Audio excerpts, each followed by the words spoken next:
हजारों के लोकल की भीड़ में उसका चांद सा खूबसूरत चेहरा ढूंढ पाना इतना मुश्किल नहीं था। वो सूरज की पहली किरण की तरह मेरी ओर आ रही थी और उसको पास आता देख मेरे दिल की धड़कनें फास्ट लोकल से भी तेज भागने लगी थी। खैर ये पहली बार नहीं था जब हम मिल रहे हों। वो मेरे पास आई, मेरा हाथ थामा और हमारा काफिला चाय की टपरी की ओर चल पड़ा। चाय हम दोनों को ही काफी पसंद थी और वो चाय की दुकान कम हमारे मिलने की जगह ज्यादा हुआ करती थी।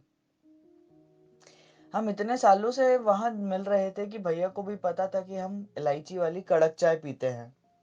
खैर, आज बातें थोड़ी ज्यादा सीरियस थी उसके लिए। और मैं तो बस उसके होठों के नीचे वो काला तिल निहार रहा था, मानो पहली बार उसे देख रहा हूँ। काले सूट में उसकी खुली जुल्फें और चमकते चेहरे पर वो छोटा सा तिल। कितनी ही तारीफ करूं उसकी। जितनी खूबसूरत उसकी सूरत थी ना, उससे कहीं ज्यादा सच्ची उसकी सीरत थी। यूं तो हमें 6 साल हो चुके थे और दोनों अच्छी एमएनसी में प्लेस्ड थे।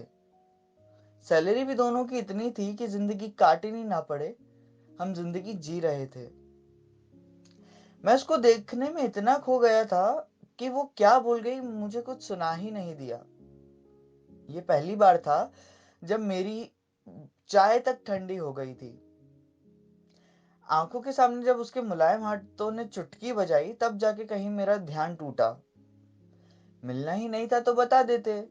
यूं मिलकर भी खुद में ही खोए हो तो क्या फायदा ऐसी मीटिंग का। धीरे से बोली और मैंने अपनी नजरें झुका ली। मैंने भी कहा, अरे ऐसी बात नहीं है, बस कुछ सोच रहा था। अच्छा ये बताओ कैसी हो। ये कहा ही था इतने में चाय वाले भैया बोल पड़े, अरे भैया भाभी जी 3 बार बोल चुकी हैं कि वो ठीक है। भैया बोलकर तो मुस्कुरा दिए, लेकिन जब मैंने सानू की आंखों में देखा तो लगा वो और उखड़ गई मुझसे। एक बार और सॉरी बोला और दिमाग में खुद पर चिल्लाया कि सोमेश थोड़ा ध्यान दे। एक और चाय का ऑर्डर दिया और धीरे से कहा, हाँ तो क्या कह रही थी तुम। फिर हमारी कुछ बातें हुई। उसने मुझे बताया कैसे उसकी टीम का अरशद उस पर हमेशा लाइन मारता है और कैसे उसकी मैनेजर उस पर हमेशा चिल्लाती रहती है। उसकी चाची की लड़की किस लड़के के साथ भाग गई है और भी न जाने क्या क्या वो बोल गई।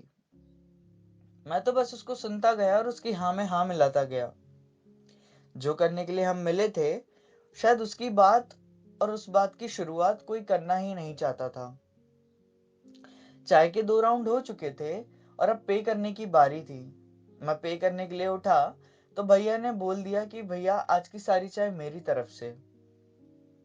भैया हमको बहुत पहले से जानते थे। जब कॉलेज खुले थे और जब हम कॉलेज में थे तो सुबह शाम की चाय भैया के साथ ही होती थी। 2 साल पहले जब कॉलेज खत्म हुआ और कोविड लग गया तो मिलना बिल्कुल ही बंद हो गया। जॉब करते करते भी 2 साल हो गए थे, पर भैया हमें आज तक नहीं भूले थे। मेरे बहुत मनाने पर भी भैया ने पैसे नहीं लिए। बस इतना बोला कि बेटा महीने में 1 या 2 बार आप दोनों आ जाया करो। आप आए तो ऐसा लगा पुराने दोस्त मिल गए हों। उनकी आंखें हल्की सी नम थी। आंसू छिपाते हुए बस वो अपने काम में लग गए और हम भी बगल वाले पार्क की ओर चल पड़े। पार्क में गए तो पता चला कि जिस बेंच पर हम कभी बैठा करते थे ना, वो बेंच अब वहां नहीं है। थोड़ा सा निराशा हुई और निराश होकर वहीं भीनी सी घास पर बैठ गए। मैंने उसको बताया कि मेरी कंपनी का काम कैसा चल रहा है। मैं कहाँ नया घर लेने की सोच रहा हूँ, और जो कुछ बातें जो मैंने उसके लिए बचा कर रखी थी कि कभी मिलने पर बताऊंगा, वो सब मैंने उसको शेयर की। चीजें उसको बता ही रहा था, तभी वहां किन्नर आ गए। उन्हें कुछ पैसे दिए तो उन्होंने हमारी नजर उतारी और बोल पड़े, बेटा तुम्हारी जोड़ी सलामत रहे। इस बार मैंने देखा कि सानू की आंखें नम थीं। वो जानती थी हमारी इस आखिरी मुलाकात का भी अंत होने वाला है। अंधेरा भी चढ़ने लगा था। जैसे जैसे सूरज डूब रहा था, मेरी बेचैनी भी बढ़ती जा रही थी।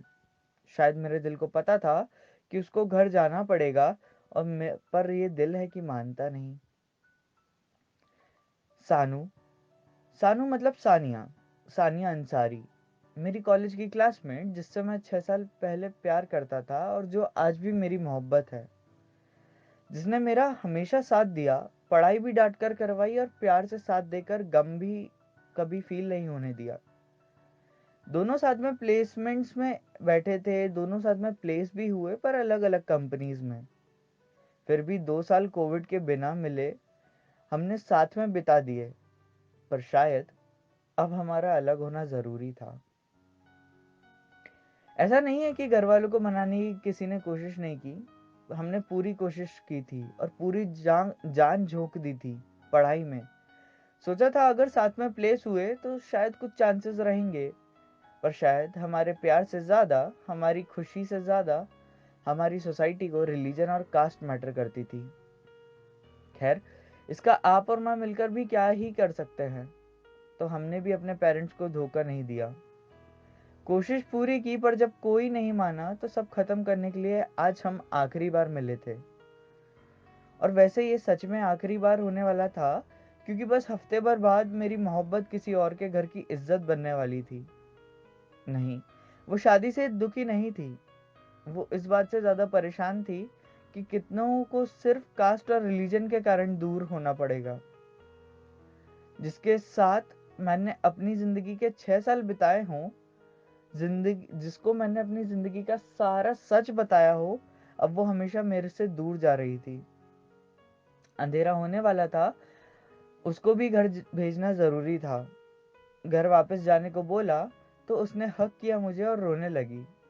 वैसे वो काफी शर्मीली थी और शायद हाथ तक नहीं पकड़ा होगा उसने कभी पब्लिक में, पर आज सारी शर्म बेचकर मेरे गले से लगकर सिर्फ रोती जा रही थी। परवाह तो मैंने भी नहीं की थी दुनिया की, और उसको गले से लगाकर समझाया कि किसी जन्म में पक्का साथ रहेंगे।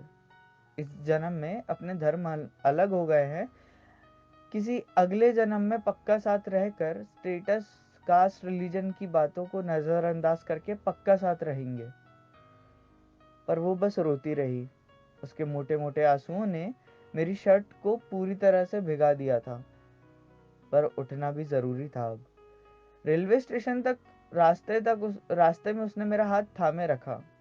हमारी कुछ बातें नहीं हुई, बस लड़खड़ाते कदमों के साथ धीरे धीरे हम चलते रहे।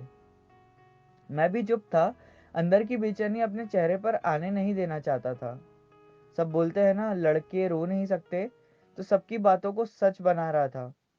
बस सबसे अपने आंसू छुपा रहा था। टिकट ली, ट्रेन आई।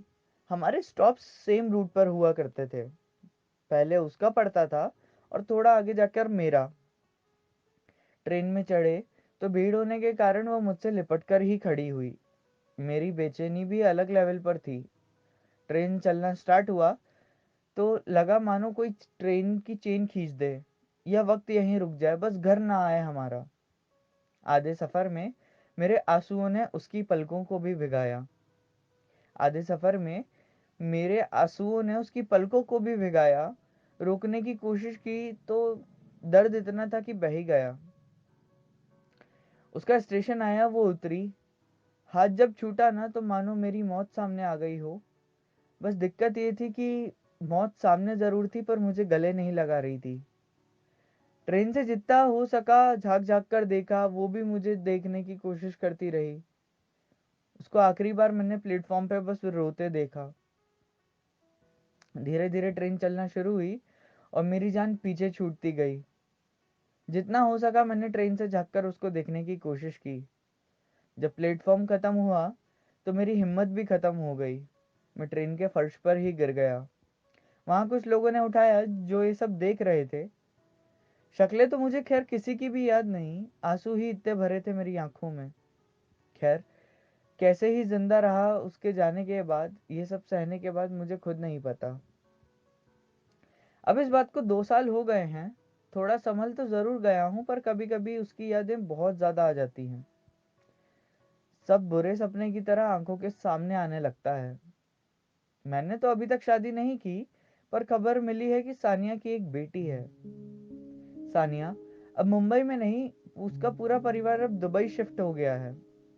सानिया का सपना था हमेशा इंडिपेंडेंट रहने का, पर लिंक्डइन पर जब सर्च किया तो पता चला सानिया अब नौकरी नहीं करती। शायद शायद किसी ने सच ही कहा है, उनसे मोहब्बत बहुत कमाल की होती है, जिनका मिलना नसीब में नहीं होता।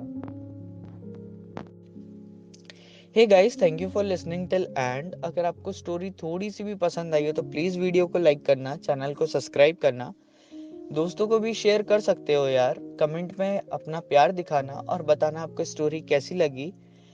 साथ में अगर कुछ फीडबैक्स है तो प्लीज़ वो भी देना। अगर आप कुछ लिखते हो और आप कुछ शेयर करना चाहते हो तो डिस्क्रिप्शन में लिंक है, प्लीज़ लिंक पे जाके कंटेंट आप सबमिट कर देना। इंस्टाग्राम पे भी आप मेरे से बातचीत कर सकते हो, तो वहाँ पे भी प्लीज़ फॉलो कर लेना।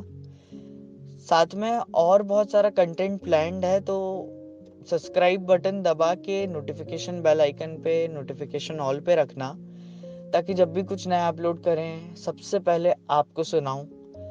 और बहुत कुछ कंटेंट आता रहेगा, बस तब तक मुस्कुराते रहना, अपना और अपनों का ध्यान रखना। जल्दी मिलेंगे, तब तक के लिए टेक केयर।